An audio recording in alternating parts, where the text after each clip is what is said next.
Good evening, everyone. Welcome to our next session that we are having regarding the rethinking of the DPW site. We have created these sessions for public engagement in a way that we think allows the public to become engaged on subject matters that speaks to them or on all the subject matters. Tonight's topic is, thank you to our very clever staff, show us the money. And I think it's very appropriate. The purpose of the public engagement sessions is to hear from the public anything that you would like us to know. You may think the initiative is too big, it's too small, you don't like it at all, you love it, you want more of them. Feel free to share with us. This is not a selling proposition where the staff and the electeds are here to tell you why this is a great project. We've already made it really clear last year and again this year that as elected officials, we think there needs to be a different use of this property that is owned by the village. And we have taken many steps in the process to think through what we think is best. And so that we've already stated for public knowledge and for public record. Now we'd like to hear from the public any questions you have. The financials, in my opinion, is always sort of complicated. The other piece that I'd like all of you to think about, not only to raise your hand and be involved in the conversation and take it wherever you want, but also to share this with other residents in Ossining, show it to your accountant, show it to your neighbor, whoever you want to help you understand the facts, the data, the presentations. You can reach the board members if you want to speak to us directly through bot@villageofossining.org. Any one of the trustees by their last name at villageofossining.org. Not everybody likes to speak on camera.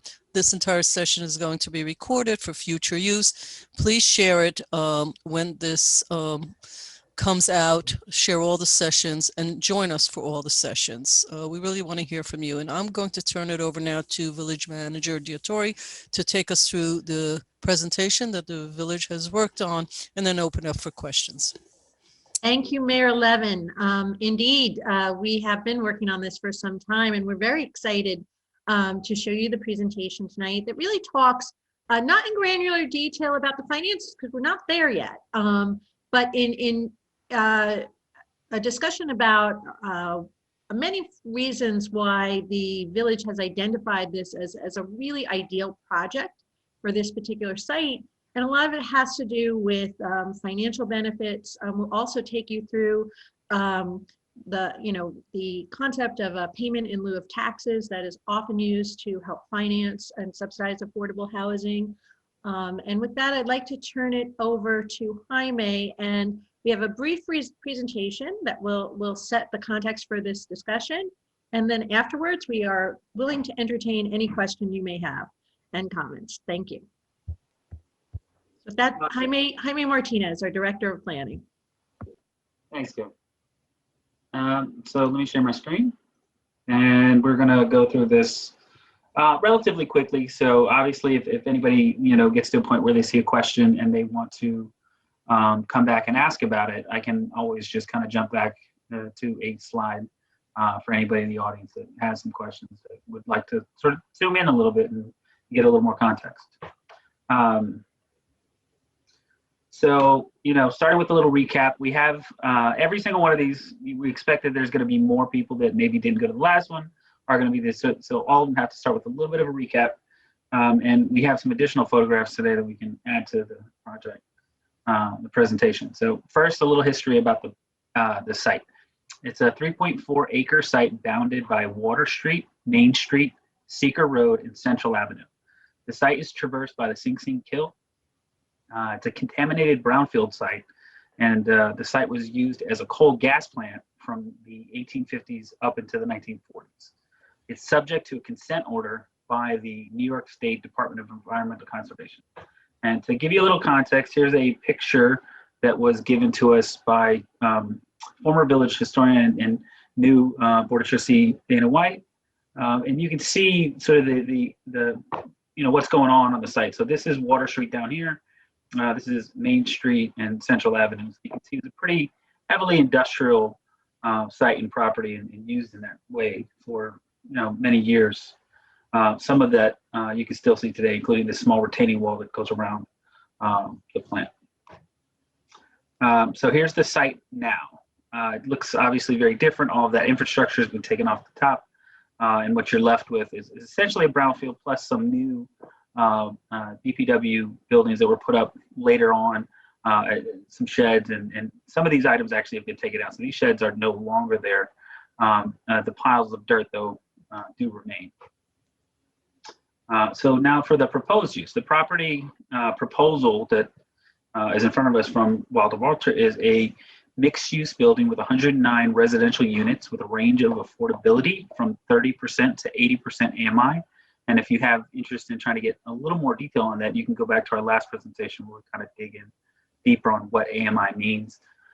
The project would also have the extension of the Sing Sing Kill Greenway through the site to Water Street. It would have a parking garage for residents and with the potential for an additional level of municipal parking to be built by the developer. This is what it looks like, or what is proposed to look like under the current proposal with the retail, the parking, and all the other elements. So the impacts of the current use. This is part of why we're here today. I mean, obviously, if this was a fantastic site, then it wouldn't really need redevelopment. Unfortunately, the site itself is currently being used as a DPW organic waste yard, and that does have an impact on the adjacent uses. So the redevelopment of the adjacent vacant buildings and parcels that are really in close proximity to this are made more challenging just due to the proximity of that DPW use. It's really hard to, as a private developer, to go to a bank and say, hey, we want to invest in these properties over here, when you have a use of this type right adjacent to the properties where you're trying to develop. Be that as it may, there are some really strong strengths of the area, right? You have proximity to the train station, to the waterfront, you have potential river views, and currently those are really being negated by the proximity to this DPW site. So you can get a little better shot of what it looks like right from the street, and this is what people are going to see when they get off the train. This is what people are going to see when they're driving down to the district. So some more on the development challenges, right? The properties to the east of the train station are still struggling to redevelop. Lower Main Street and Seeker Road is currently comprised of many vacant lots, as well as a lot of empty buildings, or several empty buildings on Seeker Road. And while there has been interest in rehab and redevelopment expressed in the area, as of yet, we have not seen any major investment in this neighborhood. And so this kind of gives you a sense of where the site is, as well as all of the sort of areas that could see some reinvestment, along with these sort of vacant lots over here, the municipal parking lots and different things of that nature. And so we have, again, not really seen much going on. You can see how the site is really central to that Station Plaza North neighborhood. And this is the proposed building. So you can see, in this sense, how transformative a project here could be, because it adds a park down here. It adds the walkway, additional parking for some of these really high dense sort of existing units down here who don't have the ability to provide parking on the street, as well as some additional retail to the downtown, to the Station Plaza North neighborhood. All right, so impacts of the proposed use, right? First, the redevelopment of the site would look to yield multiple benefits to the surrounding neighborhood. At the top of that list really is the stabilization of uses down to Central Avenue, or really up to Central Avenue in the Station Plaza North neighborhood. It would be the addition of needed parking to a neighborhood with limited overnight options. It'd be a connection via the Sing Sing Kill Greenway from Station Plaza to downtown, where we have additional residents to support the retail that's already near the train. There would be additional parkland, a community space, and there would, of course, also be that additional retail space that can drive more people to the area. So a little bit on taxes. Just as a sort of a background, taxes on large commercial buildings are generally based off of net income, which is whatever your revenue is minus the expenses it is to run that building. The higher rents generally mean higher full tax bills per unit, and affordable housing produces lower net operating income than market rate housing. Pretty much in all cases, this for new developments like this shortfall is funded by tax credits and other subsidies that require long-term affordability by way of like restrictive covenants that mandate by law that those units stay affordable. For a pilot, pilots are kind of like a word that gets people's ears peaked. What they mean is that they are payments in lieu of taxes. In general, pilots are generally lower than a full tax payment, and they're for a fixed number of years. They increase annually based off of a negotiated pilot schedule. So they have escalators built into them based off of that negotiation. And local municipalities and county governments often assist in the development of affordable housing through the sale of land to developers and through pilots. In this project, the pilot will primarily go to cover the debt service for the construction of the Sing Sing Kill Greenway extension and the public parking level, as well as any other public amenities that end up coming out of this plan. And at the end of the day, after the pilot is completed, the building would revert to full taxes. So a little bit on that new commercial space. The commercial space is projected to have about 3,800 square feet of new commercial space within the building. The new space would look to be fully adaptable to support any type of small retail that meets the need of the community. And it looks to be a potential driver to the area to support economic growth to the Station Plaza North neighborhood. And again, it's only 3,800 square feet, so we're not talking about a huge development with a huge amount of traffic. But it looks to be complementary to the building itself, really with a focus on making sure that it enhances the project and enhances the neighborhood. And so here's a little zoomed in look at where that retail would be sort of fronted right onto Water Street. And that's under the current design as they have it right now. So, a little bit about affordable housing needs in the village. What we know based off of research in 2017, there are around 900 income restricted affordable units, including Section 8 vouchers in the village. And over about a little over 59% of renters, or 2,414 households, are considered to be cost burdened. So what that means is that they spend more than 30% of their income on rent. And over 33% of renters, which is about 1,417 households, are severely cost burdened, which means that they spend greater than 50% of their income on rent. So, one of the big questions that has come up is sort of, something else, right? So what else could we do here? The two main questions were, should this site be affordable housing or should it be something else? And the second question was, well, if the goal is to provide affordable housing, then why should it go here and why not somewhere else? So we'll start with the first question, should something else go here? Right now we know that the brownfield remediation cost is estimated to be about $4.5 million. The distance from major thoroughfares and the site layout make it difficult to put something like a big box retail there or other types of light industrial use. So those really just don't work because of the because of the layout of the site. So those can't work there. If we wanted to use it as a park, that would require paying for the cost of the remediation plus the cost to create the park, which would be at least $5 million plus, and that certainly wouldn't generate any new taxes. It would only generate new expenses to the village. Market rate housing would require probably a much greater degree of density, so higher number of units to pay for that remediation and any desired public improvements. So this it would be just a different scale of project if it was a market rate housing. And in general, the New York State Brownfield Cleanup Program is a viable solution to achieve the village's goals of having a catalytic use here that really includes site remediation, public improvements, mixed-use building with neighborhood retail, community space, and mixed-income housing on-site park.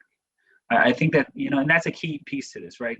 Having a project that is transformational has to have all those different elements come together. You can have a site that is just, one-off that only works for housing, but may not have all the other additional elements that would create a transformational project. Now, should this project go somewhere else, right? So the unique nature of this site in general is going to allow the village to create a transformational, multidimensional project that would be difficult to replicate in other areas. This will help the village increase affordable housing opportunities for family and opportunities for seniors to age in place without having to leave the community due to being priced out. It will expand green space for the public. It will create additional needed parking in the neighborhood, and it will clear up a severely blighted site. Also, it would conform with past community development plans and planning studies. Now, I do want to kind of just circle back real quick. While this does create affordable housing that will be an opportunity for the community, it bears repeating that it is not designated for Ossining residents. That's not something that is possible for us to do. Jaime, I just want to clarify what that says, because that doesn't mean that Ossining residents can't live there. There's no preference. We can't do preference. So we can't designate it just for any particular group. Then that's based on fair housing legislation to prevent discrimination. So just to make sure that that wasn't confused with, it's not designated for Ossining residents at all. Sorry about that. Yeah. So the project timeline is, goes through multiple steps. Starts out with the selection of a preferred developer, which we have done, and we're working with Bill Walter. The next step is the development of the land acquisition and disposition agreement, also known as the LADA, and going through the community engagement process, which we're in the middle of right now. After that, we look to go into the approval of the LADA. There'd be the SECRA, State Environmental Quality Review Act, Environmental Impact Review. There'd be the review by the Environmental Advisory Council. There'd be site plan approval by the Planning Board, and then a special permit from the Board of Trustees. After which you would have the implementation of the LADA. The community engagement is ongoing. Obviously, we're here today in what is our third session, but the second of this engagement series. And so we have, after this, 4 more. So the previous meeting videos are all available at ossiningdpwsite.com. You can see all of the previous and this one today as well, and anything moving forward. So we definitely want you to attend upcoming meetings. Please, you can find the schedule at that page, or you can find out if you go to the village's website at villageofossining.org/Ossining-DPW-site, or go to the community calendar to find out a little bit more. Next meeting on February 13th. At 10 a.m. is Greening Our Waterfront. And so with that, please take down, email village trustees and the administration at plan@villageofossining.org. And now I'm going to hand it back over to Karen to open it up for questions.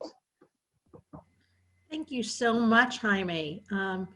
Thank you, everybody, for joining us tonight. So we've acquired a nice showing of attendees. So please, feel free to raise your hand using the raise your hand icon, and we'll bring you in to ask your question. So I see April has a question. So bring her over, no problem. Okay. Good evening, April. What is your question or comment? Yeah, my question is, what would be the impact on our, being a homeowner? I'm interested in taxes. And so what would be the impact on taxes for, let's say, an affordable housing unit versus a for-profit unit like Harbor Square? So while there was a pilot for Harbor Square, even though that was luxury, because there is a set aside of 18 units that are affordable at 80% area median income, and also Harbor Square was a brownfield, and there was some remediation costs, and contributed to a public park. So for Harbor Square, there was a pilot as well. That pilot is about to expire within the next year or so, and that will put it back on the tax roll. So this is a very similar project. Right now, in both the case of Harbor Square and this piece, we're talking about property that's not currently on the tax roll. So by putting it on the tax roll, I mean, by developing, even with a pilot, we have the opportunity to generate revenue that we're not getting currently. And the pilot really subsidizes the ability to provide the public amenities that are difficult to get otherwise. So while I don't have the, we really need far more detail on a specific project to do an apples to apples comparison. What I can say is that given the fact that Harbor Square was a market rate project and still required a pilot because of the public use requirements and the brownfield, it would likely be the same here. So the benefits that we were talking about, and some of this is subject to some negotiation on what the pilot is and the length of the pilot. But here we have a severely contaminated site that the remediation will be covered through the brownfield cleanup program, which is an incentive that the government provides so that we can remediate a site. Otherwise, it would be very, very expensive to do so. So what we don't get in tax revenue, we make up with government incentives that are far greater in terms of the ability to generate public benefit because we are doing affordable. So that's really the trade-off.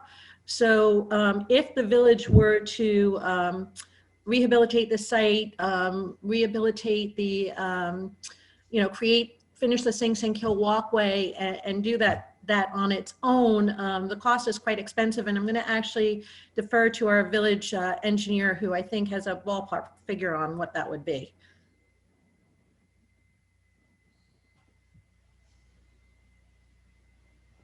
So just the extension of the path without any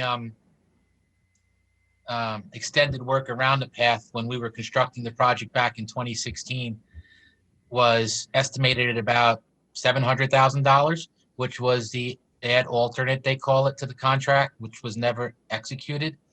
But keeping in mind, the extension of the path would have to have an end point and work around that to take you all the way to Water Street, which was not in the add alternate. So the path alone is approximately $750,000. And then you have all the ancillary site work that's going to go along with it, which is also a part of this project. And because the site work is not really that finalized yet, there's no real good estimate that you could put to it, but there is going to be significant stormwater improvements and site work improvements to create that linear park that goes down from the Central Avenue arch to Water Street and bisects the parking lot and the residential structure. Mm-hmm. Well, I also asked the question in comparison with like Harbor Square, just because being at the waterfront, I mean, that's like, once it's cleaned up, that's like prime real estate, overlooking the water. So that's why I was like, what would be the consideration for something more like Harbor Square, where it was a portion was affordable housing, putting aside for the fact that we have like a need. I realize that. Thank you, April. It's a good question, and one that we are seeking to clarify in this. Again, the level of remediation, and this was based on multiple factors. There's a bit of a difference in the immediate area surrounding the Harbor Square project versus this particular project, this particular site, which is in a much more distressed area of the village with a lot more substandard housing surrounding it. So in weighing that, it really seemed that the benefits afforded with the that are tied to the affordability really created a really good balance and a really good counter. We already know that there are several developers who, smaller developers and a lot of the properties around that, I think will encourage, that will encourage investment in the area. We know we have some of the buildings in the area, or there's assemblages that already have been presented. So there is interest in the area. one of the things that we want to do in Ossining, and this is something we hear loud and clear from the public every day, is that we value our diversity. And as that area could potentially flip, and as has happened in many communities along the riverfront, it could get very, very expensive there too. So this is a way to make sure that as market rate develops, and it will develop there, that there's a balance as well. So those were some of the considerations that were put into this. I don't know if any of my other colleagues or you know, Bill Walter, you have had experience doing market rate and affordable housing. I know that you have a perspective on the viability of market rate at this site. I think you're muted. Hi. So yes, I think just to directly answer the question April's asking, if it were viable to do market rate housing here, I think it's not the site that Harbor Square is in terms of what it would command in the market, but certainly the real estate taxes would be higher if it were viable to do, if it were viable and if the village wanted to do a market rate development here. I think the public improvements that are required, which is sort of a combination of the remediation, the other public improvements like the extension of the greenway, public parking being talked about, I think just make this so that in order to do a market rate development here, the density would have to be dramatically greater than it currently is proposed.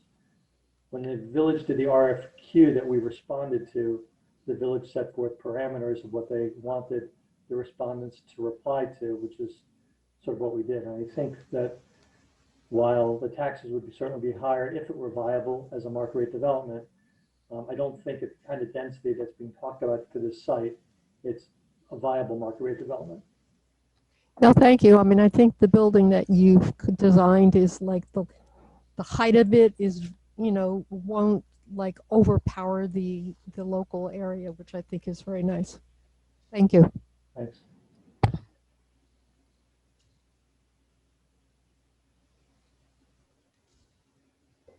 So the next person that we have is 827-560-704, which if I'm correct, that might be Linda Levine. So I'm going to bring her over. Hello, mystery number. You are on mute. 827. I'm no longer mute. Am I? Ah, and it is Linda Levine. I win. Hi. How are you, board? I have several questions. The first one deals with the affordable housing, which I'm very excited about. I know that we have been challenged for many, many years on just exactly how to do affordable housing, and this sounds like a plan that will meet the income levels of many people in the Westchester County area. My first question is, how long will the units remain affordable? This is in perpetuity, correct? Bill? Westchester County requires 50 years. We have actually, on another development, agreed to do 99 years. So I think 99 years is probably what we're talking about here. Which is maybe not quite perpetuity, but a long time. But close. As I think your village attorney would tell you, 99 years is probably safer than saying in perpetuity. Probably correct. The second one concerns costs that don't have to do with the development, but have to do with the surrounding area and providing amenities. One of the things that people who live in affordable housing usually need is a significant amount of transportation. And I know that the train station is there that makes this a viable site. Is there any discussion about how one could bring in either a new bus stop there to provide housing for provide transportation for people who are going to be living there? Karen, so I could try to answer this one. So I can say that I have had conversations over the past couple of months with the B-Line in Westchester County, who has asked us about, you know, whether there's any transportation needs. And so this project specifically did not come up, but what did come up was finding ways to get people on the east side of the village to the train station and vice versa. And so there is some access already to get down here. via the bus, but it's certainly something that was mentioned to the Beeline. And if this project does move forward, then we'd look to take that back to the county and see what options there are, and what's the viability of trying to extend some county Beeline buses down to the site. Thank you. My third question has to do with the growth for economic development in the area. I'm excited about that. I know that this is a challenge also that the village has faced, is how to bring in new business, sustainable businesses. And I'm wondering, you mentioned that there are other developers involved or interested with some of those other parcels. Is there any thought on the part of the village just to, at this point, really look into having a, for want of a better word, an ombudsman who would kind of bring all of the potential investors together, so you could talk about actually doing some type of a plan for that area as to what the village needs in terms of retail business and other business, so that there could be a plan that everybody could benefit from knowing what is going on. So, Linda, just to clarify, you're talking about this area specifically, or a broader? This area specifically. Well, this area, yes, this area specifically, because you mentioned that once this project gets started, it'll probably be the motivator for other people to start working on their properties, because that the large brownfield area will start to be developed. So I'm wondering if there is any thought on the part of the village to kind of think of what should go there or what could go there, and start thinking about who might be potential retail entities that might want to put a business there. Sure, that's a great question. So a lot of that discussion has been covered in our comprehensive plan, which we're doing now as well. So there is talk about waterfront development in terms of the mixed use type of uses we could have down there. I think more systemically for the village itself, we're starting to have more conversations with the local business community, as well as looking at more broadly ways to develop an economic plan and development strategy for the community as a whole.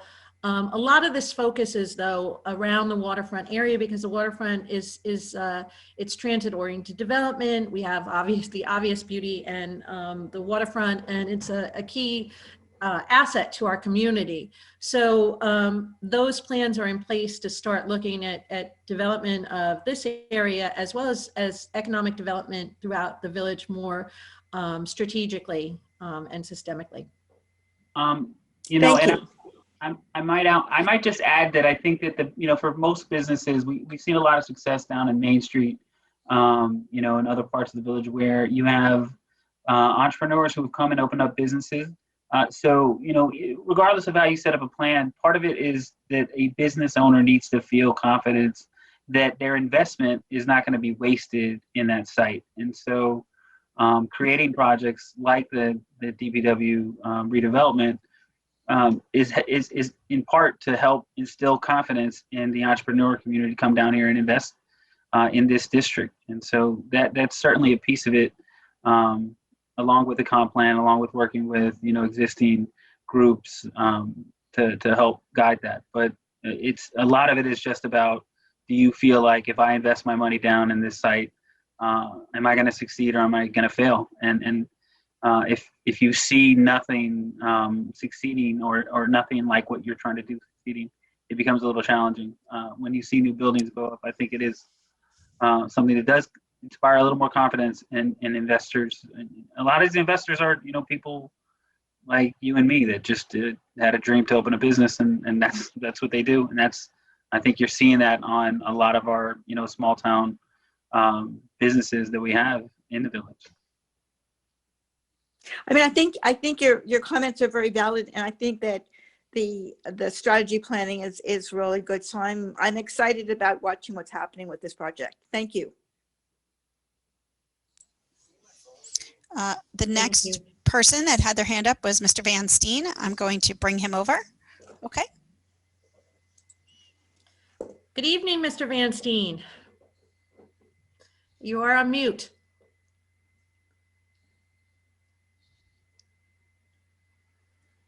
There we go. Is that better? Much better. Perhaps I missed something a little bit earlier in the presentation, but from a financial point of view, does this project eventually become a positive project fiscally for the community, or does it continue essentially as a tax draw? So some of the considerations for the pilot are still going to be things that we'll be talking about. So a lot of what goes into the pilot is the balance between the public amenities, the public parking, and everything else. So it will, we believe that it will have a positive impact immediately, and ultimately a positive effect once it goes on the tax rolls. I think that this one I will ask Wilder Balter to address too, because I think that they can speak to this more specifically and in the context of similar projects that have been done in neighboring communities. Hi. So I think there's a few things. We're starting with a property that is off the tax rolls and not going to be redeveloped because of the condition of the property. So I think the immediate impact from a fiscal standpoint is positive. In an affordable development, the issue that you'll have on any development is really the question ultimately about is it positive or negative to the various taxing jurisdictions. I think it'll be, while the final approximation of what the taxes will be, or the payment in lieu of taxes will be subject to whatever plan we finalize. I think that typically you'd find that the village will certainly be very positive to the village. It'll probably be positive to the town. I think the only question will be, depending on the unit mix, where will we end up with the school district? Mm-hmm. My sense is that with a lot of 1 bedrooms and a lot of 2 bedrooms, which don't generate tons of kids, that probably the school impacts will be minimal, but that's something we're going to see depending on the final unit mix and the conversations we have with the school district. Mm-hmm. I think on balance, the pilot, assuming the pilot is paying for the public improvements, the pilot will have a limited period and then it will go to full taxes. I think at that point, I would expect it'll be positive as well. One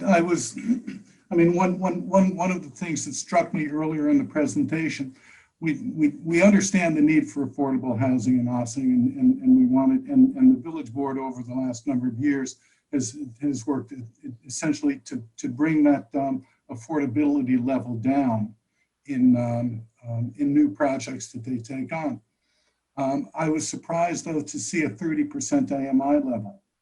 It seems as if that is awfully low, and was wondering how much of an impact that had on this project, and if that was raised to the 60%, which I think that the village was more interested in several years ago.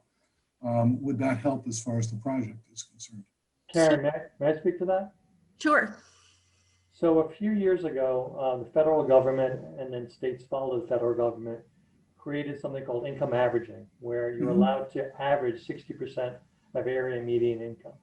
So in the past, when these conversations had been had, you couldn't go above 60% of AMI. That change has been great for a lot of communities because they're trying to reach a broader range of people than just saying a few at 50 and mostly at 60. So by going from 30, it allows us to have some at 80. So the range here is from 30 to 80, roughly averaging 60. Okay. So essentially, it is about 60. It just has a range. And the reason you haven't seen that before is because this income averaging legislation, I don't think is more than 3 or 4 years old. Okay. John, if I may add, and you know that I'm conservatively, I'm fiscally conservative. So, and I have issues with jargon, and all of sort of the words that I think make it sort of difficult to cut right through to the chase. I think what you're asking is, and I think what April asked before is, how much does this add? Short term, medium term, and long term to our tax revenue, given the other options. So we could talk about affordable housing. There are many people on this call that view this as an affordable housing initiative, and that's perfectly legitimate. From a fiscal point of view, for me, the options are to do nothing on that land. It continues to contaminate. It continues to make it difficult for people who currently own real estate in that area to invest in it because, number one, it's not good looking. I mean, I can give you all the proper language. It's not a good looking spot. Worse than that, if I own property, and a lot of the property is owned, we could all talk about strategy all we want and retail and all of that. We don't tell people what they could do with their property. That is not what government does. This is government property that we could do, but we don't tell. We don't know if retailers are coming in, internet company, no one. So let's take that off the table. Let us put this on the table, though, to speak to, I think, your question. Do I believe that short, medium, and long term, this, even after the pilot, will add a lot of revenue to the village? I don't think it will. I think it'll be better than break even, but I don't think, even when the pilot is over. It is dependent on what we agree to the pilot. That does change whether it's a couple of bucks or more than that. But the other way to look at it is, if you want investments in that area, the people that already own the buildings who are sitting there, they don't know what's going up next. So they're afraid to invest, right? So it's not just this property that I look at, and I'm speaking for myself, I'm looking at that whole area. To speak to the waterfront and why not market rate? Well, that would be great if we could do market rate. And I don't necessarily think it's luxury buildings, but like market rate. Okay, we don't think, and we've looked at this, that there's a stream down the middle of this entire property. There are just not a lot of developers that are either equipped or financially equipped to really do something great with that property. And I mean great. I don't mean stuff that starts and then stops and starts and stops because they go broke. I mean people who are viable, like the developer that we're looking at. So for me, there are a couple of conversations here, but think about what it looks like currently and what really could be done. Maybe 10 years ago, we would have said, build some, like, medical offices. That's what everybody was building. That's just not happening. There's so much vacancy in Westchester County for commercial real estate. It'll take a decade and longer after the pandemic. So I think that you could have two conversations here, but the conversation of what is the best use of that will do better than break even and actually maybe make us some money. And here's the kicker for me. The kicker is that you are getting the benefits not only for this particular initiative, but the folks around, many of whom are village residents or used to be village residents have invested, it'll raise all the boats, excuse the analogy since it's the waterfront. The truth is the first few floors of that area for retail and then the first floor have really not a great view. What they're looking at is Metro North parking lot and some other buildings. As you go higher up, you have some nicer views. Again, from a market rate point of view, we don't think a developer is really going to take this on. And then the brownfield, we've seen where other communities go. It's expensive. And I mean, like, really expensive. So I'm thinking, from my perspective, John, best use for that to elevate all the boats together, also have the affordable housing, the nice mix that improves the whole area for everybody. And at some point, and not too far off, we will do better than leaving it the way it is. Because really, it can't stay the way it is. It's no longer really an option. You could leave it a couple more years max. Well, When you go down there, it's you could see what it looks like. It's not a good looking positioning right now for Rika, us. there's no question that I believe that this is a very good project for the village. After all, if you recall, I came before the village board, a year ago or so to say, yes, we believe that this is a good project and a good concept. One of the things that we've had in Ossining over the years is essentially a process in which for one reason or another, the taxes in Ossining grew to astronomical portions. Yeah. And we have seen that go on, you know, we have seen that ameliorate over the last couple of years as our tax rate comes down, and there has been more of a division of this through the community. And there has been more fiscal responsibility as far as the community is concerned. We just want to see that continue. And so one of the reasons for my line of questioning had more to do with working at the margins as far as the project was concerned, but not the value of the project itself. Yeah, I know that's what you're looking at, John. And that's why, as we discussed the pilot, and this is why this section, Show Me the Money, was actually created. We wanted to highlight, we wanted to spotlight, we wanted people who really want to dig through this, and we're going to make it very transparent, because I expect you, and you and I know each other, that you and others are going to look at the numbers and help the trustees make decisions that make a lot of sense for the community. This, after all, is public land.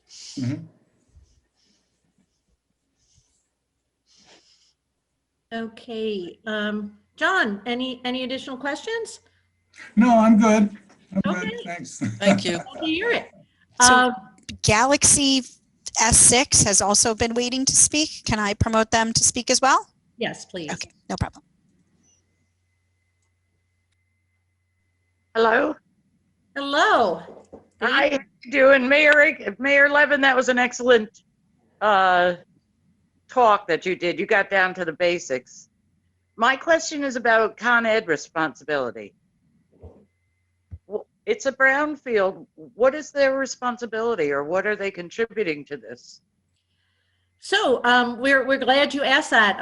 That is actually it's more complicated than it sounds. So as we saw in the picture that Trustee White had provided from her files, in the 30s and 40s, this was an industrial site that was owned by Con Edison, and there are significant deposits of coal tar, probably almost close to 40 feet under the current fill.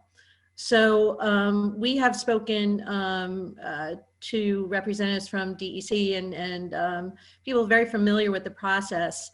There is a responsibility from Con Edison for the coal tar, but not necessarily for the fill above it. And the DEC controls, you know, the level of remediation based on the use of the site. So if we were to do nothing, there would be no onus on Con Edison to do anything right now, because you don't have to remediate a site if you're going to use it as a waste yard. If we use it for residential use, which is the proposed use here, it becomes remediated up the chain there to the highest level of remediation. Recently we have just, the DEC has recently initiated protocols for Con Ed based on this project. And I think, Stuart, maybe you can provide a little bit of background too, because this is not straightforward that we can just call Con Ed and say, you got to clean this up. Thank you, Karen. That's correct.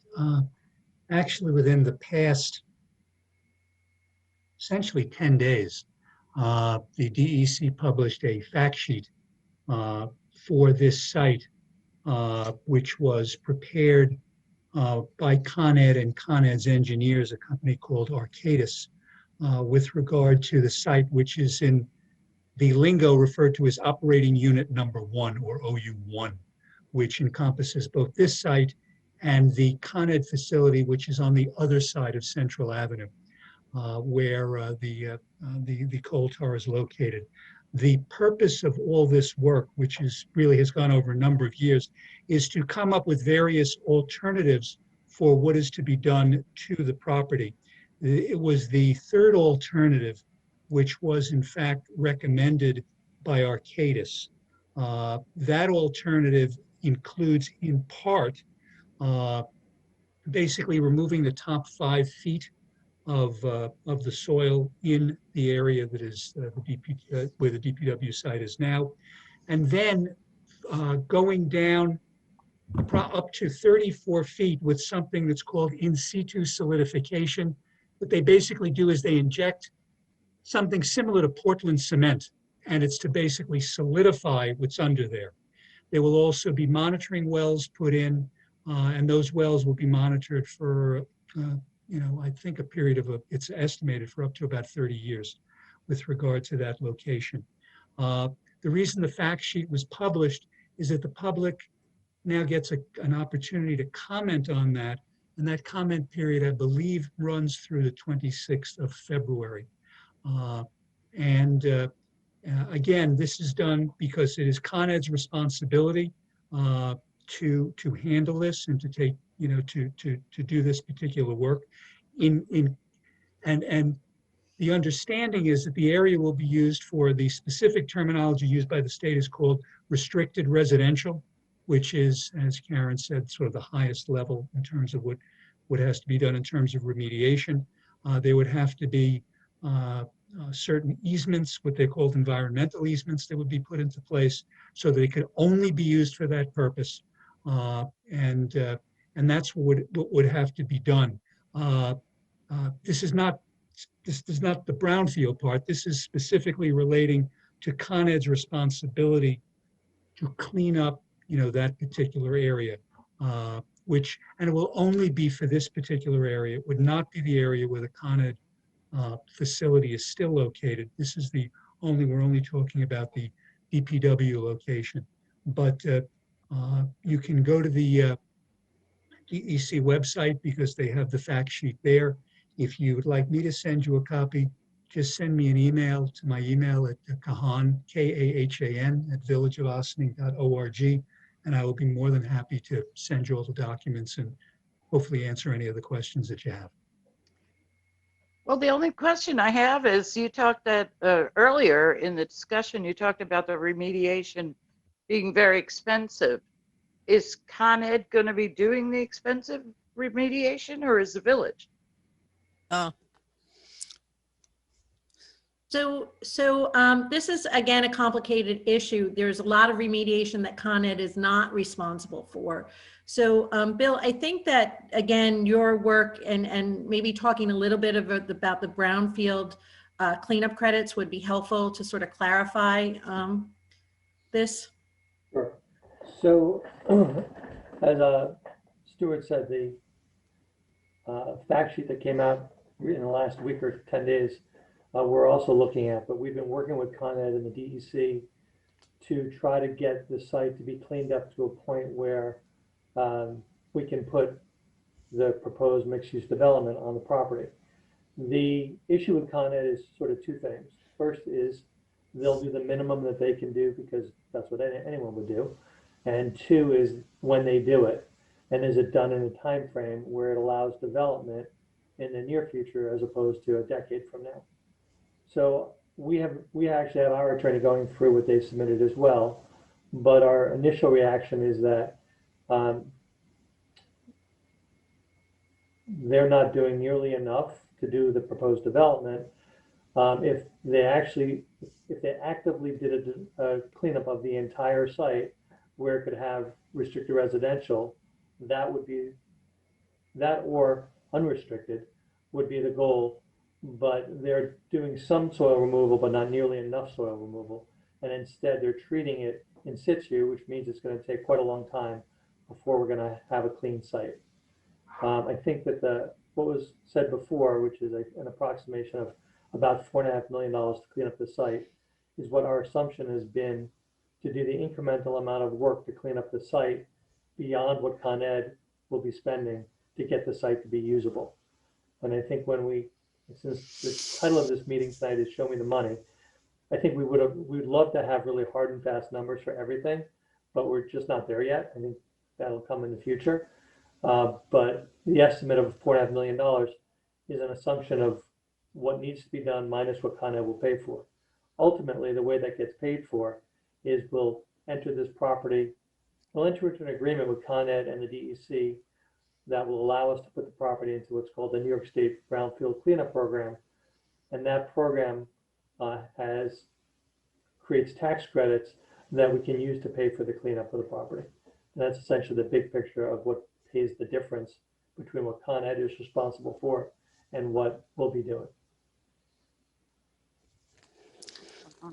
Still a Thank little- you, Bill. So, No, so, I was just going to clarify, I think to the mayor's point before, to put this in really simple terms, is there's tremendous amount of remediation that needs to be done on the site. The part that Con Edison will be held accountable for is not the bulk of that. And most of Con Edison's remediation is literally like probably at least 30 to 40 feet under what's existing there. So in order for Con Ed to even get there, someone else's, there's other entities that would need to be removing that fill. So without the incentives to, and again, without a project in place, it's very, very difficult to have the DEC trigger the need for Con Edison to do that, because that also comes out of public dollars. So because that cost is borne by ratepayers as well. So the challenge here is not that Con Edison's not responsible, they are responsible, but what they're responsible for is really just a portion of the remediation needs on that site. So even if they were to do it, they would dig up everything and take what they would say they were responsible for out, and we would have still a big pile of dirt and a lot of remediation to do subsequently. So you're saying that Con Ed you're not going to have Con Ed do the work? No, Con Ed is responsible to do their portion of the work, but the work that has They are going to do it? Their portion, they will be held accountable to do their portion of the work. And when are they going to do that? The project has to get started, and we have to break ground to allow them, and remediate the site. Again, there's probably 20 to 30 feet of fill above what they're required to remediate. I think I'm getting that right. That this is. I think what's being asked, if I'm not mistaken, is if there were no project, what would Con Ed do?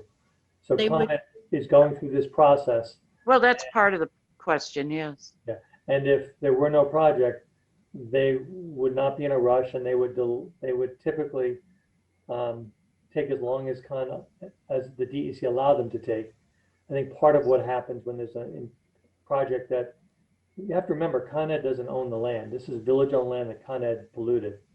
So the village has power here, and having a development, as Karen was getting at, that needs to have Con Ed come to the table helps the DEC to press Con Ed. So directly to answer your question, if Con Ed doesn't, if there's no project here, it would be on the village to press Con Ed, the DEC to press Con Ed to start sooner rather than later. But this has been going on for a very, very long time. So they're going to be working, you're going to be working simultaneously. They're going to be working and you're going to be working? Well, what would typically happen, and it's exactly what happened on Harbor Square with the developer there and Con Ed, is they enter into an agreement where the developer there did the cleanup for Con Ed, and Con Ed contributed what would have been their fair share toward that, and then the developer put in the rest of the money. So an agreement similar to that is what we would envision here. Okay. And what about, I'm curious about school taxes. Is this building going to be contributing whatever is needed as far as the schools? We know we have issues there.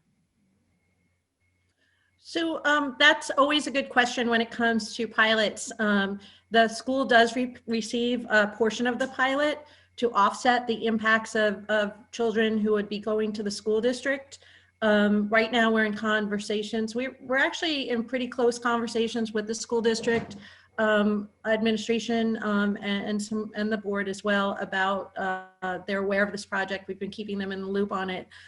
So as we look at the unit size mix and the projections on the number of children, that will also figure into the pilot negotiations. So the idea would be to have as little impact as possible on the school district. There is always likely to be some impact in a pilot situation, but the school does receive a portion of that pilot. The other issue that we have talked about with the school district is also quality of housing. So over the pandemic, it's been increasingly, we've been increasingly aware of challenges that people have in certain parts of Ossining where internet connectivity is difficult, and that In various instances, the living conditions are not great for children in the school district. So this is also a concern. One of the aspects of this building is that it does provide, and this is something we've been cognizant of since the get-go. The community space at this building and the building itself will really facilitate homeschooling and quality of life better than some of the other options that kids have currently in the community. The community space too will be an area where that can be used for technology support, and we can also work with the school district to shape that in a way that it can be used for alternative learning space. So, But with the lottery, you're not guaranteed that you're doing anything for Ossining children or families. so It's here's a hit and miss. Well, here's the thing, and I'm going to go back to my prior life as director of IFTA, where we did do we did lease up homes in the community either by a first come first serve or a lottery. So, and this is actually a conversation we had with the state funding entity. So again, I want to be clear because somebody made put a question in the comments too about not building for the residents. This is, there are laws that prohibit preference. So for example, we know that it's really important that all communities do their fair share of housing, affordable housing, and that's something that the county has been working with, through HUD.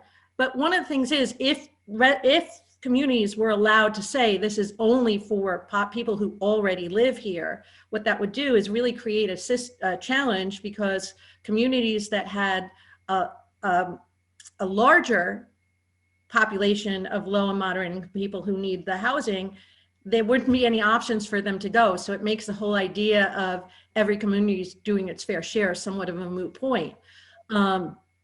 That said, this is regulations that prevent against discrimination. Actually what happens though, and we can, we're working to quantify this. People tend to like to live where they live. So what my experience has been, and it's been extensive, as well as Bill's experience, as well as working with organizations like the Housing Action Council, is the reality is, yes, this will be a lottery and people will apply potentially from all over.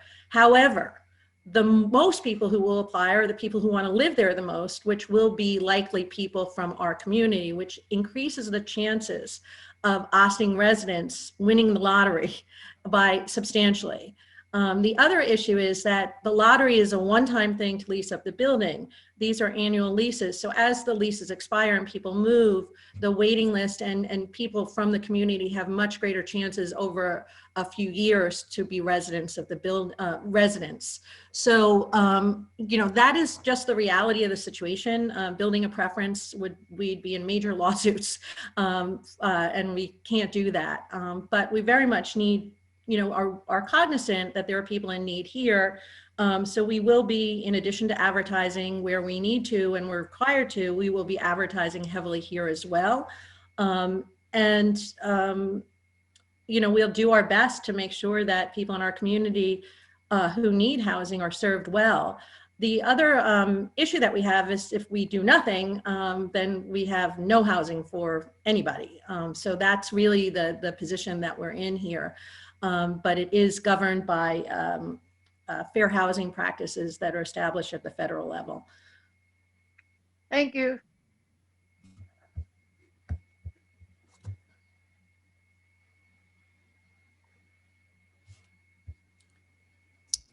We don't have any other hands up.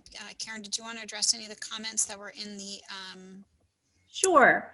So wait, two people just put their hands up. So I think I just addressed one of the questions, and just to clarify, let me just go through so we can check these off. So anonymous attendee, so you're not thinking about affordability for your residents, and I assume that this means is a similar question, that we're not building this for people who already live here who need housing. I would say the driver is that we know people need affordable housing, and to the degree that we can facilitate that in our community through this and other measures, that is the ultimate goal. But we do have to adhere to the laws that govern fair housing. Can I add something to that, Karen? Sure.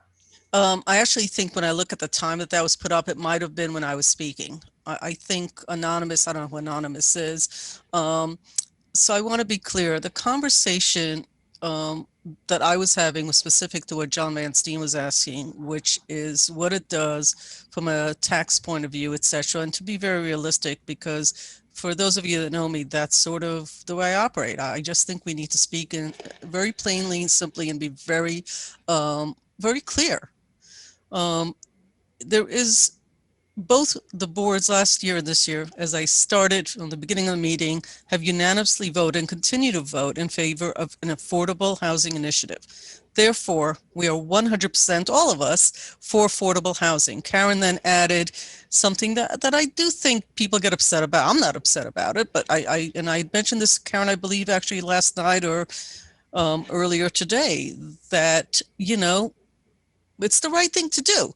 In addition to that, the conversation I was having, and that we can't limit it to Ossining only. No one can limit it to their own residents. Karen just made that point. So we want to be clear about that. We want to be honest about that. The point I was also adding is think of the other advantages. And to my mind, even the bigger advantages of how all the boats rise. The affordable housing is a given.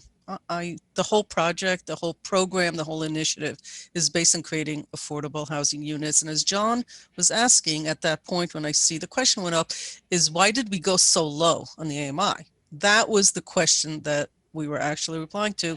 And then Bill had said, let me explain how it works today, that it didn't work in the past. I think the question, Karen, was actually, you may be right that it was about that. I think given the time that it was asked, that was actually specific to that. So I wanted to clarify that as well, both those points. I'm assuming, looking at the timing of the question, I think that's what it was actually in reference to. That is very possible, and I may have missed that. There were two other comments, and I'll just read those comments. These are from April. This project will be a huge benefit to that neighborhood. And April also wrote that, I also see that the low profile of the building, to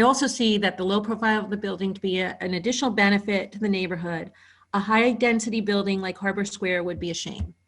So those are the comments and questions. And I think we've addressed that, but by all means, we'll ask more. And I think, Jamie, maybe you are keeping track. We have 3 more hands up. So yes, so it goes, next we'll have Joe and then Shandy and then Linda Levine again. So if you hang tight, I'm going to let Joe in. Good evening. I believe you might be on mute. You've controlled me both ways. I think I was on the call last time. I actually think this is a good use for the property. You know, I do have similar questions to what Rika and John raised about how we arrive at AMI. I'm sort of curious as to what the AMI is for the Village of Ossining average resident right now. And maybe that should be our target versus something significantly lower. The other thing, and I raised this, I was actually on the call with Sandy Galiff the other night, and I have no problem with pilots when it comes to village, town, and county, because quite frankly, I think most of the burden that us people who own housing in Ossining benefit from, we're going to force the developer to actually provide that on site. They're going to have to provide the recreation, they're going to have to provide the garbage, they're going to have to provide the snow plowing, they're going to have to provide everything. So giving that away is not a big deal to me. But the one thing that, you know, it's the long tail on this dog is the schools. And it's not a question of whether or not they should get any abatement. I think it should just be excluded. And I mentioned this to Sandy the other night, is that particularly when it comes to residential construction, I get, commercial entity, they don't really drive any school children. But anytime you build residential, you have the opportunity to cause an impact to the district. The other thing that concerns me is that since we don't know where people come from, but we presume that people are in the village already, or at least in the town, that they come from someplace to go to someplace. And what happens at the where they come from place?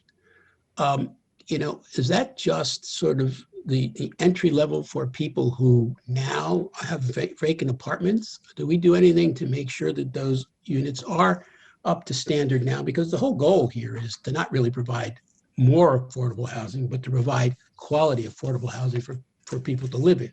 So if we're not doing anything about, where they come from, then we might as well not do anything about where they're going to go. And so that's sort of something that's been on, my mind for probably 10 years or so. We never seem to get a good grip on how to improve the existing structure. And so I think we need to deal with that. And then the last one is, and it's for IME. I was interested in your chart. I know there were 900 and something families mentioned. There were another couple of thousand units in your chart, and then the third tier of another couple of thousand. Is that inclusive, or if I were to add those up, it's almost 5,000 units of residential, units that fit the category that we're targeting, which strikes me as like more than half of the village of Ossining. So I'm gonna try to. You had a lot of comments and questions, and I'm gonna try to see if I can sort of narrow in on a couple of them, and leave the rest to Karen to decide how she wants to handle them. But the first one is on the AMI question. So the last presentation we did talk a lot about the AMI stuff. I would definitely encourage people to go back and take a look at that to find out more details. But the way that AMI is created is through a federal process where they sort of take specific data and put it together for the areas that they determine that they want to create a median income. In this area, the area median income is based off of Westchester County. So we can go to the federal government and get the AMI for Westchester County, which is about $125,000 or so for a family of 4. You can also come and you can pull median income data, which is not identical data to AMI, but essentially the area median income effectively is for the full area and for the average household size of 4 versus 3 versus 2. It's broken down a lot more. So the median income for a household of average size, whatever that average size is in Ossining, is I want to say it's like $70,055. So a 60% AMI building in Westchester County averages, off the top of my head, it was around $75,000 or $77,000. So a 60% AMI building is actually a little bit higher than the median income for Ossining. And again, the income averaging approach is a little more effective at reaching a broader audience, which I think is part of why that legislation was put forward. Because you do have some people in the community that are at 30% AMI that need housing. And you have some people that for many years were priced out of affordable housing. So if you're in that 80% band, there was never any housing being built for you. And you're still not able to get housing that is affordable to you. You would still be rent burden, cost burden. And so those programs that created that income averaging allowed for the income averaging to go up. Some places like New York City, they allow you to go up to 120% of AMI. Now, the AMI in New York City is much lower than the AMI in Westchester County, which is one of the wealthiest counties in the country, and actually has special data that they're able to use to create those AMI numbers. But that, I hope that helps to guide a little bit the average of a 60% AMI building in Ossining is pretty much in direct correlation to just the median income for the village period. That's different than what you would see in other municipality by municipality. Scarsdale I think has a median income of $240,000, right? And Ossining has 70,000. So that's why the AMI for Westchester County as a whole ends up at that much higher number. The second one was about the charts that were used. The data was pulled directly from the 2017 Housing Needs Assessment Study. So there's more information that you can find out about that. But the 2,400 units of cost burdens is a portion of that. There's, half of that, it was like 50% or 59% are, rent burden, which means they spend more than 30%. So that means the total universe of renters is somewhere in the range of 4,500 people. I have to go back and take a look. And then there's, of course, the owner-occupied units, which is the entire universe of housing units, right? So you have renter-occupied and owner-occupied, and that's all drawn from census data. Yeah, last time I looked, it was about 8,400 households. There's more renters than there are owners in the village of Ossining. Yeah, which is a whole other discussion. But I don't want to keep going. But thank you. I think you actually answered part of John Van Steen's question, which says if we are already essentially below the AMI for Westchester County, what are we striving for? At some point somebody's paying the taxes. And I think, Rika, you pointed that out. At some point, it's the equation has to work, or it doesn't. And I think we need to. And as I said, I think this is a good project, but I don't think we should use this as our philosophy across the community, because I think it'll just get us to a place where we're trying to get away from. I think this is a balancing act. But the reality is that in the past, with all the talk, and at the end of the day of all this talk, the question of renters versus homeowners and condo owners and co-op owners and who bears the heavy load of taxation is a conversation, and it's one that continuously takes place. And it's a really tough balance for the village. A town has a whole different makeup. But I will say that for this initiative, the last two initiatives have been market rate. Karen refers to them as luxury. You can call them luxury or market rate. In Westchester, I think they're about the same. I mean, Avalon, Harbor Square, and a handful of other projects. There's a lot in the pipeline, but in reality, it's been dominated by market rate. And I say that understanding exactly how tough this balance is. And that if all we did was do affordable housing for the next 10 years, number one, we already are one of the most affordable communities. You could do the study backwards and forwards, and we've had many, many conversations in this community about how affordable it already is, and why aren't other communities stepping up, and why doesn't the county force others like Rye and Harrison to do their share? Why is it always Ossining? We can have that till the cows come home. And strategically with some planning, we are having those. But in this initiatives, the opportunity to make that entire area, which includes this particular initiatives, I will not use the word project because somebody called me up and said, please don't build projects. I left the Bronx because of that. So I don't use that word, even though, so I'm very careful to say it's an initiative, because to me, initiatives are bigger than a single portion of our community. I think it will raise all the boats, or I wouldn't have voted for it, and I wouldn't continue to be supportive. I think it's the right thing at the right time, because in reality, most of what that have gone through, not what's in the pipeline that doesn't seem to get done, and not because of the village, but because of the developers, which is why Karen, whether I like it or not, has made a huge point of how important the developer in this project is. That's why he comes to every single one of these meetings to answer questions, because we may not be so quick, but I got to tell you, what we have learned is that a lot of this depends on the developer and who they are and whether they have the right grit and the right experience and the finances to carry stuff through.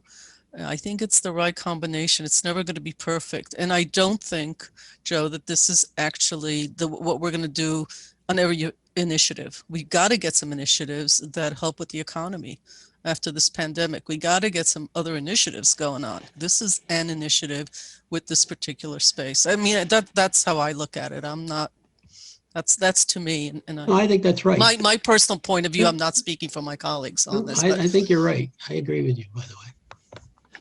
thanks. Thank you.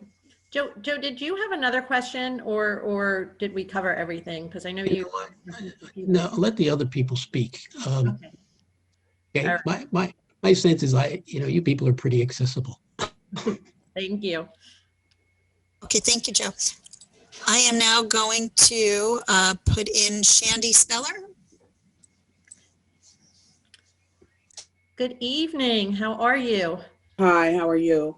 Good. I was hoping that somebody could speak to the issue around the brownfields and remediation. This area that you're talking about has always been a Black community. It was a Black community when that picture that you showed earlier, it was a Black community then. And so my question is, since the contamination has the effect of poisoning people physically, I was wondering if somebody could speak to the history of when people were told about this, what was done with the actual members of that particular neighborhood, whenever from then until now, and how that was handled by the village and how it was handled by Con Edison.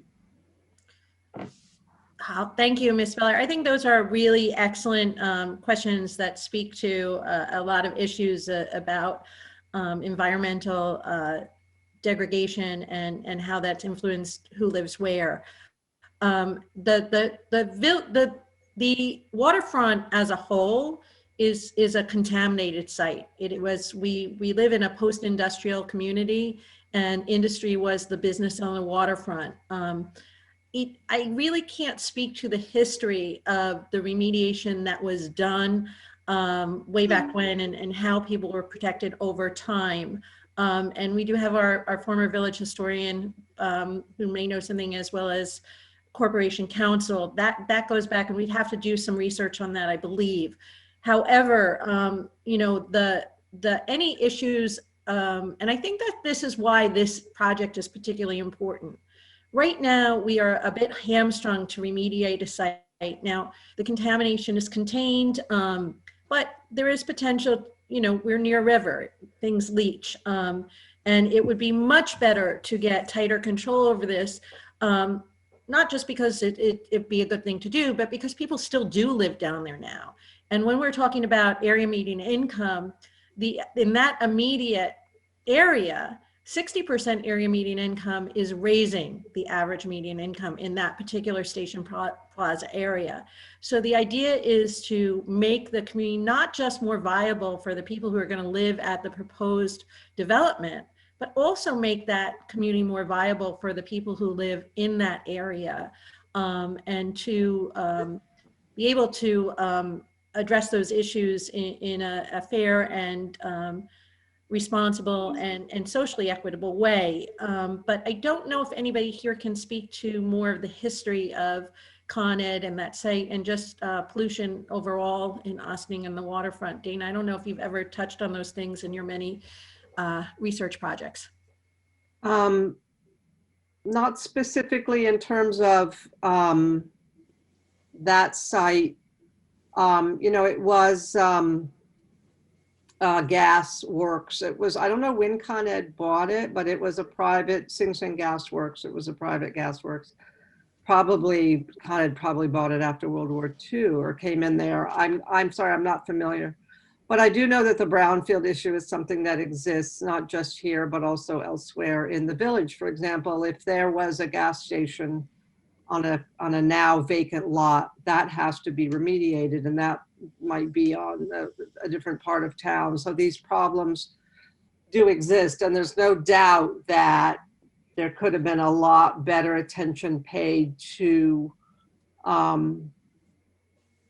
possible exposure to residents from this stuff. I do know this is pretty contained. But the good news is, it would seem to me, and I'm not an expert on remediation, but my neighbors are, and I talk to them once in a while, but when it is remediated, there is significant site monitoring for air quality, and it's done in a way that doesn't expose residents to these toxins that are being removed. So to me, you know, the good news is that it will be cleaned up, and that will be one less brownfield in Ossining, but certainly not the last. Well, I understand what you were saying, but I'm talking about the perspective of individual residents and what was done to, you know, let them know that this exposure had happened. And again, what did the village do? What did, you know, if you're saying it was a private company and not Con Edison at the time as a public utility, what happened? And, you know, how were residents addressed about brownfields, even if you don't know in Ossining? So, Ms. Feller, one of the things that we do know about brownfields, so we know that where Harbor Square is today was a brownfield. I'm not sure that there's anywhere on the riverfront east or west side of the tracks that wouldn't constitute a brownfield. So typically the risk of a brownfield, it's usually contained because things are contained within the soil. So when those, even if we were to create, say, a park at the DPW site, the DEC would not determine as high a degree of remediation because of the usage and the exposure it would have to people on an ongoing basis. So again, all of these properties and subsequent development of properties, you know, there have been environmental legislation throughout the years that have worked to mitigate impacts of contaminated sites, of which there, you know, in the post-industrial area are many.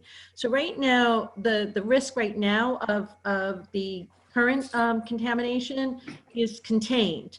You know, over time, you know, you have maybe, you know, threats as sea level rise happens of things leaching into the river. Our water source is protected, so that's not, you know, there's no issue with potable water or anything else. But you know, I think it's an interesting question of how these things evolve, because obviously at some point when people were living next to that plant, that probably wasn't a really, you know, I'm sure that there was a lot of environmental impacts that weren't being addressed at that time. Subsequent, though, environmental regulations that are usually done at the state and federal levels have governed what's been done there. So over the years, it would seem to me that the village would have been required, as every private landowner is required to do certain things to make sure that they are not contributing to a problem. You know, again, we're talking about something that may be going back years before many of us were here. And it's something that we'd be happy to look into more thoroughly, because I think it's a great question that's relevant for a lot of areas in the village and throughout the county and probably the country. The more immediate issues that we have now, there is no immediate threat to anybody in that area as of now. And as we go forward to do the remediation, that is under, there's several layers of protection that start based on federal regulations that start on the state that really mitigate air quality sampling, tampering down of anything that might get into the air through treating it with water and tarps and things. And I think that a good example of something that was done at a contaminated site with a lot of recognition for safety of the community was the Children's Center, which was contaminated differently, but there was contamination through formaldehyde and other things based on the previous use of the building on that site. So it is something that we're critically aware of and very concerned of now. But again, the legislation that's been passed over the last several decades has worked to put protections into place. Here's my concern.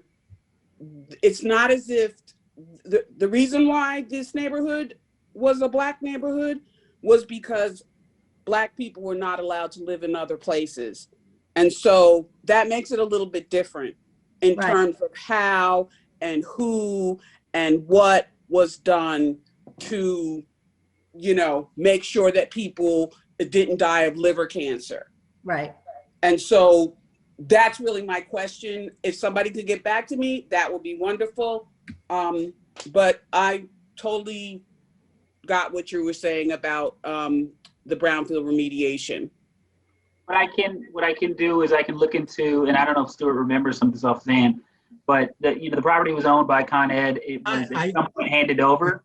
Jaime, I can actually, Ms. Stella, let me just, I can give you a very brief overview of the site.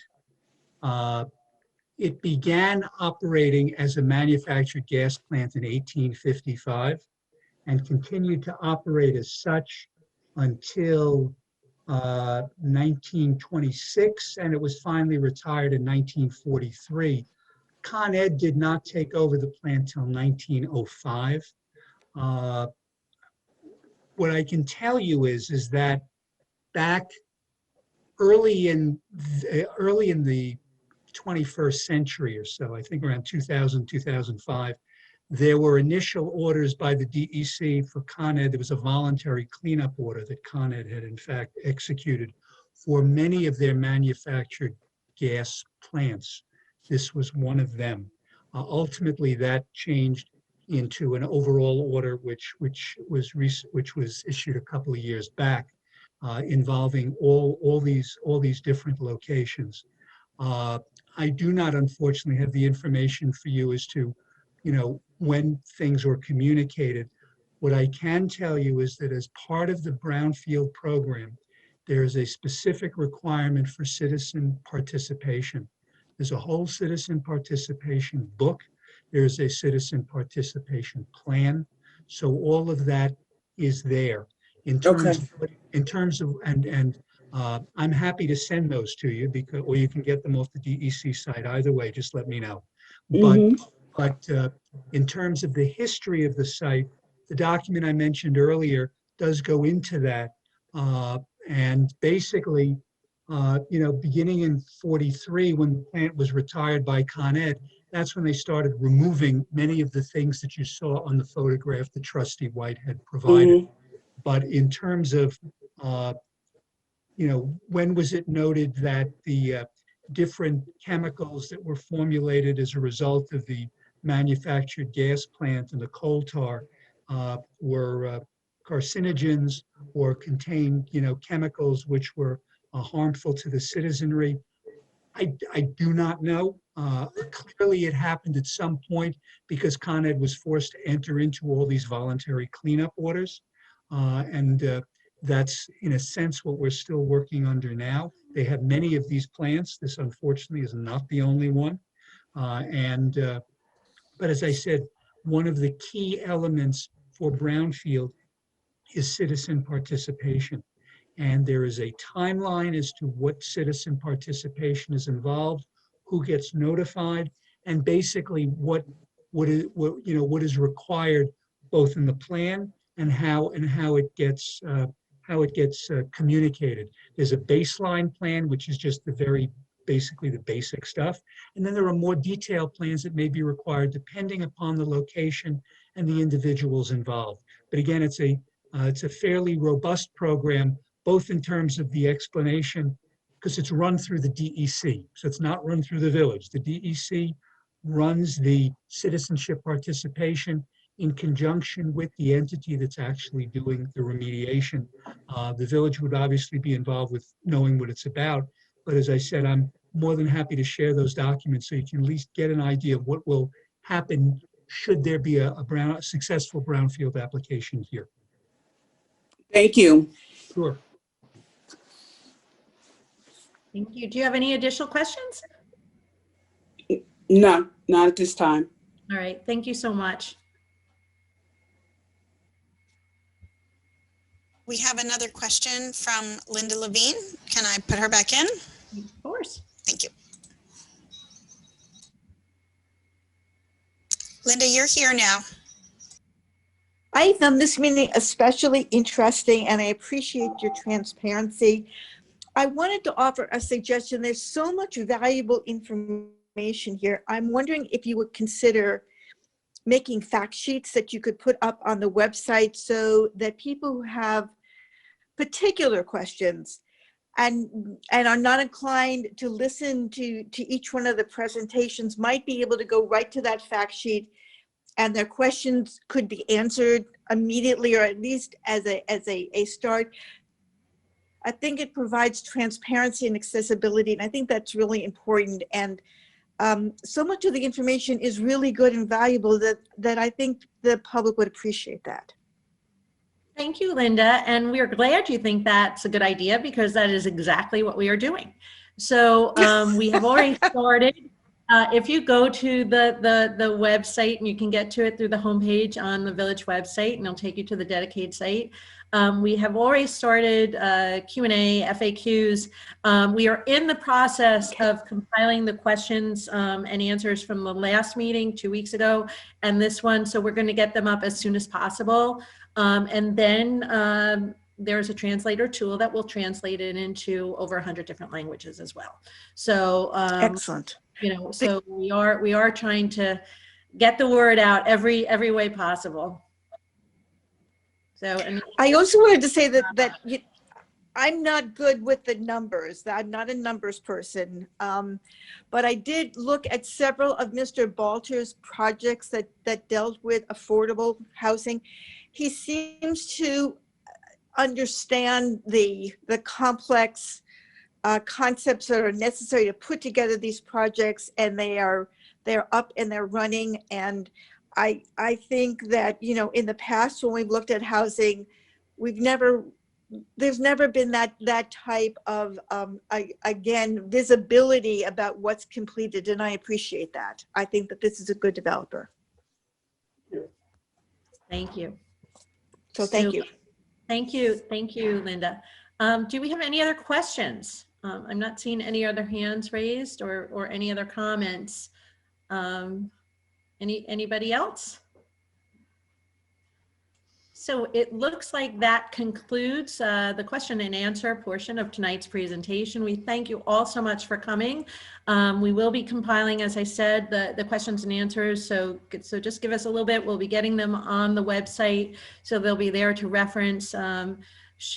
We'll have this recorded and up for viewing as well. So, you know, if you want to share it with your friends or maybe rewatch, be our guest, and we will continue. We have 4 more of these presentations planned. The next one is Saturday, February 13th from 10 to 12. So we look forward to seeing you there. We will be talking about the green aspects because green space is always something that people ask about. And we will talk about the potential to open up some additional green space that is not very easy to access right now, but quite lovely. So we will look forward to seeing you all soon, and feel free to reach out to us at any time should you have any other additional questions or comments. Thank you. Thank you, everybody. Bye.